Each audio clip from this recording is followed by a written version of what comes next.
I think, yeah, it was something that, a lot of these themes are themes that we explored in the show Beef, and I brought on a lot of my collaborators from Beef, like Lee Sung Jin, who created it, and Joanna Kalo, who wrote on the first season as well. I think, the movie kind of finds this idea that you could become sort of locked, not even necessarily in your trauma, but also your shame about some of the events that you've gone through, and that if you simply live in that loop and you are replaying it, that there is no way to get out of it. But it's very hard to do that on your own, and that it kind of takes connection in order to break those cycles and to move past those things. Yeah, I think that, that's something that Sunny always talked about on Beef, is that things like this, feelings of emptiness or about feeling the void, which happens in Beef and obviously is a part of this movie, that those are not niche ideas anymore, that that's something that everyone really can connect to and that we've all struggled with at some point or another.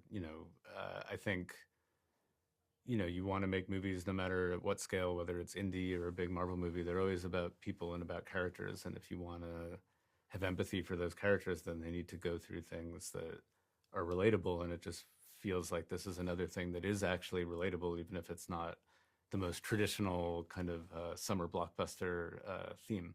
Boy, I don't know. I don't know what the world needs in terms of heroes. I think just for this movie, it felt like, especially like when you have a character like Bob in it, it always was clear that we were going to need to have, again, I think people often, before they see the film, look at it from the perspective of power sets and how on earth are they going to deal with someone like this? But in the end, you want, your main antagonist, if he even is that, to have some kind of commonality with your protagonists and your heroes, so that there's some reason why this team, maybe they're not the best team to fight an alien invasion, maybe we'll find out, who knows, but they are the only people that could really solve this threat, and you have to build a movie that explains why that would be true.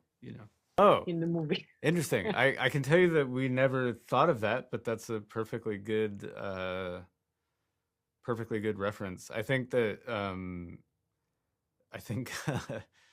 Sunny and Joanna and I,